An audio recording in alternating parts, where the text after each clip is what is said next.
Alright, that's it guys, enjoy the rest of your day. You know you're alive when he does that in front of you. I'll do a bit more with him.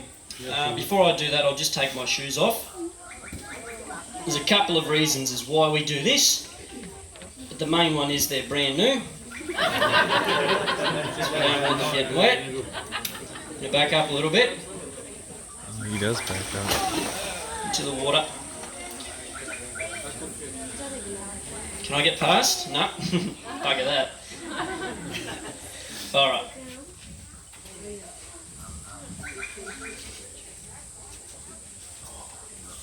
So we'll just bring him up here a little bit. I hope he's still over there because it will suck if he's there. But I'm pretty sure he's just down here.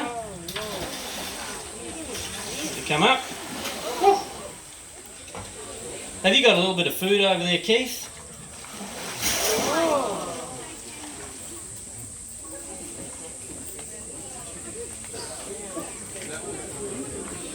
Just a little bit of food. Stay over there, dude. Oh, it's in my mouth. Oh, where did he go? Oh, he's gone back over there. We'll just give him a minute. He wants to go over there today. Alright, so I'll introduce you to this crocodile. His name is, well, first off, you go to a lot of croc parks and they got the originals like Psycho and Maniac and Godzilla. We decided to give him a unique croc name. We called him Hagrid. Like that fella off Harry Potter because he has a big buffy head. Now Hagrid here is a saltwater crocodile. He's too big to be a freshwater croc, bit of a different head structure there as well. We measured him the other day. It was a tricky process. It did cost us a work experience kid. We got the job done. He's about 3.6 metres long. He's too big to be a female salty. The females will average out about 2.5, 3 metres. And he does have a bit more growing to do. So average size for your boys, you're looking at 4 to 5 metres. Unique individuals can actually get up to 6 metres long and weigh over a tonne in weight. Now Hagrid is what we describe as a semi-aquatic ambush predator that targets land-based prey at the land-water interface. It's a niche in the environment that they've been utilising for millions of years. So what he's doing right now is what he's very good at. And to go through how a crocodile attack would happen in the wild, picture yourself up here on a billabong in the top end of Australia. Say a pig comes down to the water, he starts splashing away, putting off vibrations. Old Hagrid sees that as a bit of an opportunity for himself. So he slips into the water, he starts creeping on over. He'll then pop his head up and he'll do what we call the minimum exposure position, where he sticks 2% of his body mass, his eyes, ears and nose, 3 main sensors above the surface of the water, takes in a bit of information. If he thinks he has a shot of securing this pig, he'll duck under and head into where he last saw it. When he does go underneath the water, those sensors go out the window. He can't hear very well, not in a murky, well, not underwater of course. He can't see very well because of the murky environment, and he can't smell of course. So what he relies on is a thing called pressure receptors, and they pick up on little disturbances on the water, little splashings like this. That's like ringing the dinner bell for a crocodile. And he'll just be honing in as close as he can. When he thinks he's within strike range, he'll launch the attack. He'll come driving out with his mouth open, and he'll grab hold of this pig. Once he's got it, he won't let go. He'll take it back into the deep water, and that's when he's going to drown it. That's typically how they kill their food. Now Hagrid here could probably hold his breath when he's relaxed for a couple of hours, no worries at all. When he's a little bit stressed though, say he gets a pig, he's been working a little bit for it, his heart rate's up, pig might be fighting back, probably looking at 20, 30, 40 minutes, still a long time. Now once he has torn you apart, then he's got to, once he has drowned you, then he has to tear you apart. I'll just try and find him here. Where are you?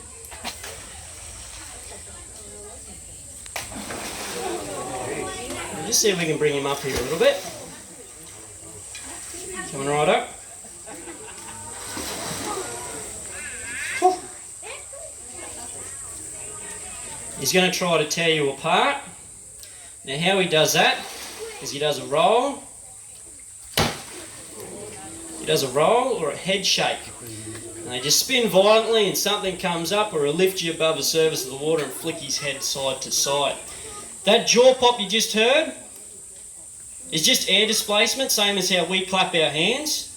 This animal here will be biting down with about 3,500 to 4,000 pounds per square inch. So just grab you and lock on. Now we're going to give him this. This is what we call the bait rope. It's a bit of natural fibred rope with an animal hide on the end of it. We had a sick koala yesterday. I'm joking. It's the next door neighbour's cat. Won't be crapping in my yard. We'll see if we can give him this just a little bit. Have you got that? No, you missed it. Alright, he's got it. See if we can get a couple of rolls out of him. There's a bit of a head shake. Run, run, run.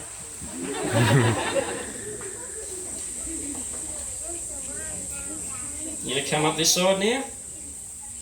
Gonna come up? Whoop. Whoop, grab it, dude. Alright. Out in the water.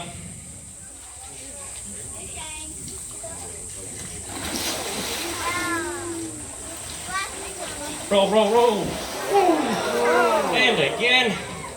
One for the fans. You gonna spit it? Spit it. No.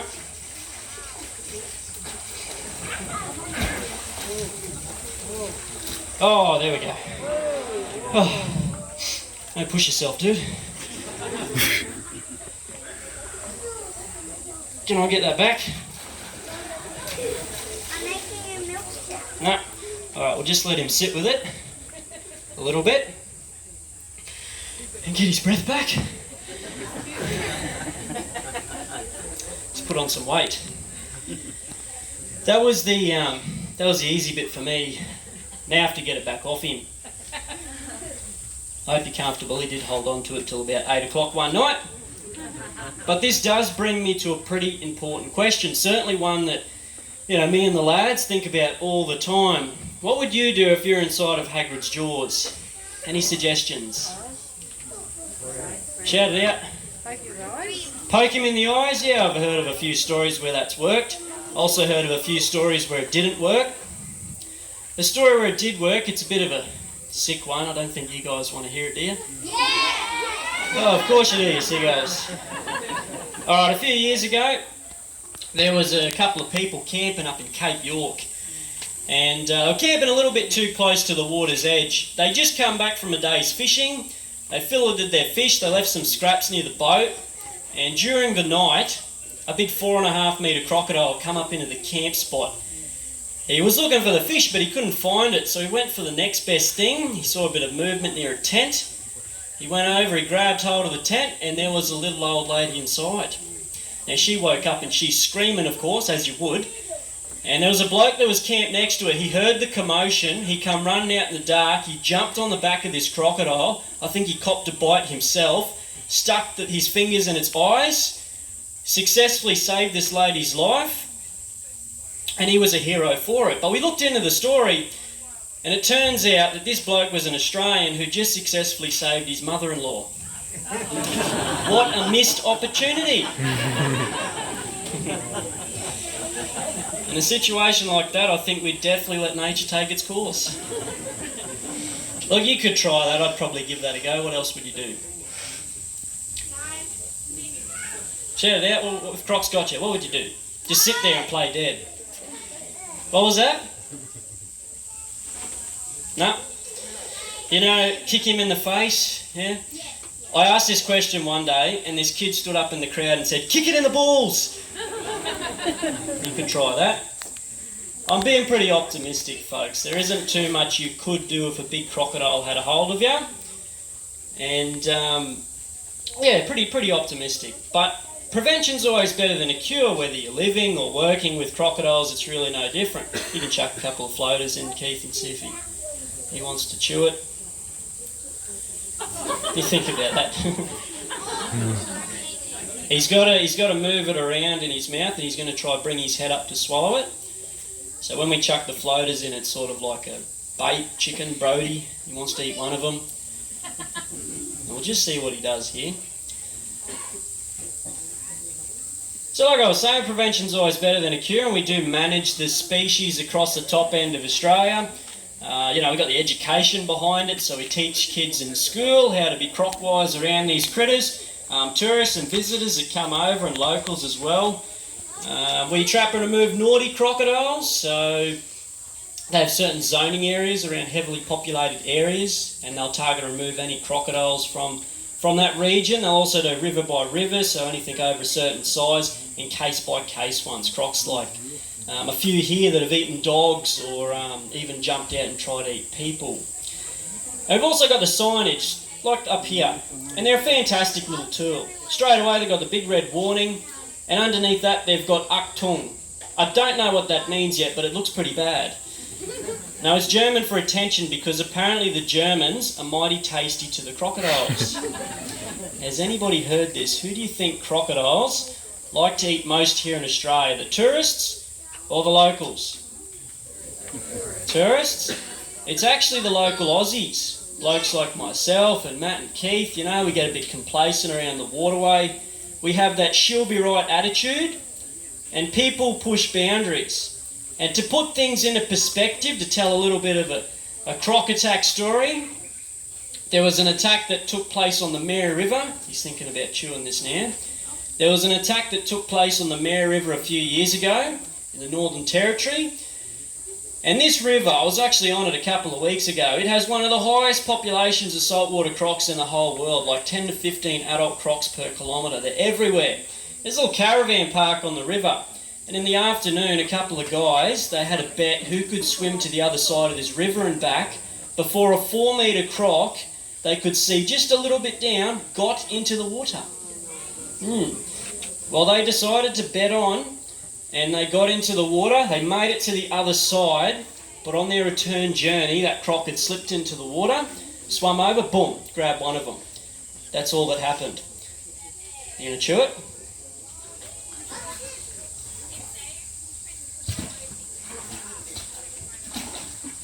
One more. No, blew it. That's all right. Now, when this happens, it is code of practice that police and rangers move out to retrieve remains for forensics and the family, of course. And they went out and they shot a few crocodiles, and then I believe on the 5th day of searching, they found a little bit of human remains up on the bank. So that's an unfortunate story. Another one that took place on the Adelaide River, which isn't far from the Mary. Again, lots of crocs, a couple were fishing on the edge, not doing anything wrong to start with. They were back a little bit, but the mistake that was made is his fishing lure got entangled in some reeds. So into the water he went to retrieve his $10, $15 lure. Big croc was waiting just there. Boom, grabbed him. All the wife heard was a bit of a scream, and the tip of the croc's tail going swoosh back into the water. Now, police and rangers moved out again. They located this crocodile very quickly though. I believe he still had the human remains in his mouth, which is hard to explain, and they shot this croc. A lot of people got upset about it. This animal was very well known. People from all across Australia, in fact all over the world, had seen this crocodile. His body was black like Hagrid's, but his head was white, and the locals had actually nicknamed him, in a good way, Michael Jackson. Unfortunately, they shot old Mick for this. So you can definitely see how people push boundaries a little bit. He is thinking about chewing this again. Come on, Haggy, what you doing with it? Thinking about it? Yes, no, maybe. Have you got another little floater there, Keith?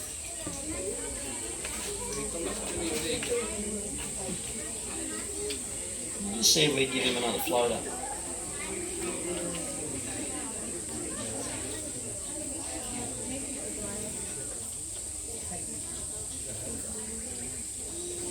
Come on, in your hand, Tom.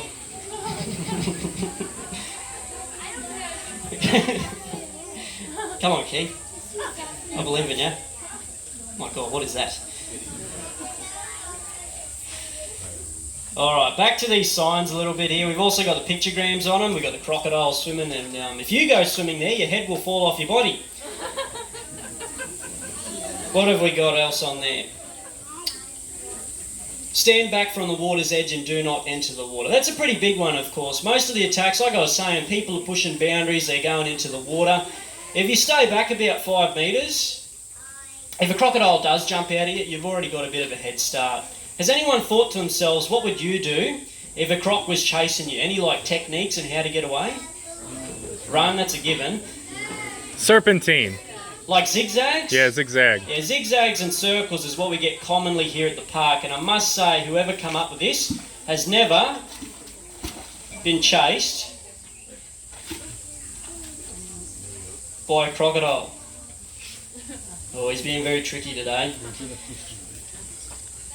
Zigzags will just slow yourself down and you look like an idiot running away. And circles, I mean, who come up with that? You're going to get a rude shock halfway through your first circle, aren't you? Run straight back into the crocodile. I'm just going to have to pull him up a little bit here. It's probably going to head shake or roll.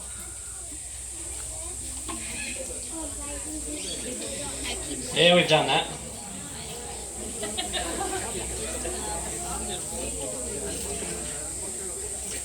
Now, we get chased here every day by crocs, and we've got a pretty successful strategy. We take off flat out in the opposite direction.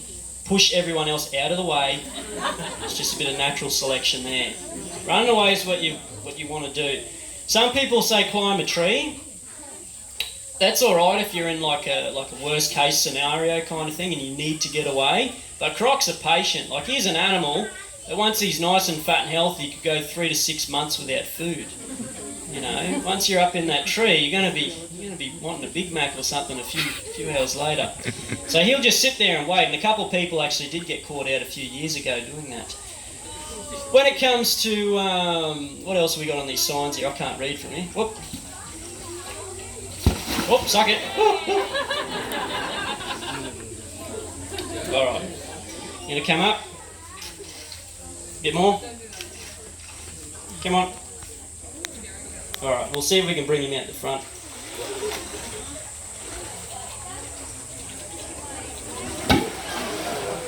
Over you, dude. Pop, pop, pop. Beautiful. Give him a round of applause. What a fantastic crocodile. Oh, take extreme care when launching and retrieving boats. Most boat ramps up here across the top end of Australia, they're pretty croc-wise. They've got a little jetty beside them. If they don't, tie a rope to your tinny. You don't need to go wading out knee deep or waist deep in the water waiting for old mate to back the boat down or anything like that. When it comes to cleaning fish or any kind of meat around crocodile habitat, they're very good at associative learning. So if you're discarding your scraps on the edge, crocs will pick up on that kind of behaviour. They'll move in, they'll start associating people or boats with food, and you can get a very dangerous animal then that loses its fear to people.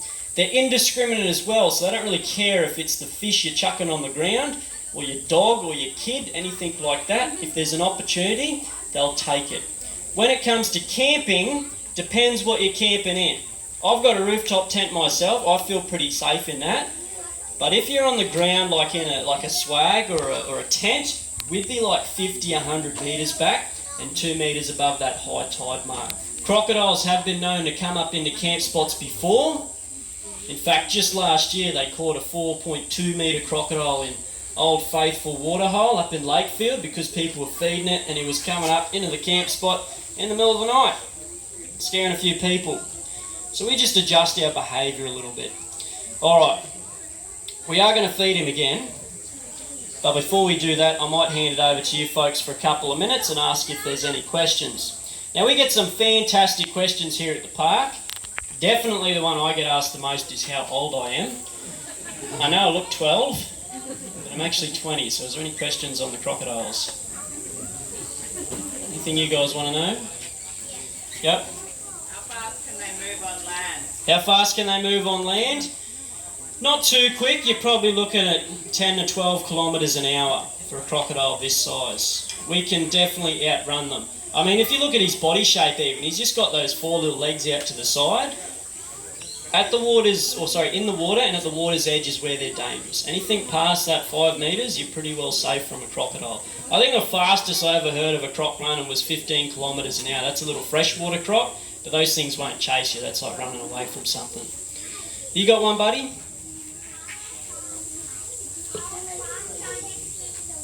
How fast can they swim in the water? About 25 kilometres an hour in short bursts. So that's a fast running pace for us. You won't outswim them. You got one, bud? How old is he? Hagrid here is about 30 years of age. We know that because he was born here at the park 30 years ago. Any other questions? How long did he live? I'll come back to your one. Yep. Is it a girl or a boy? This is a boy.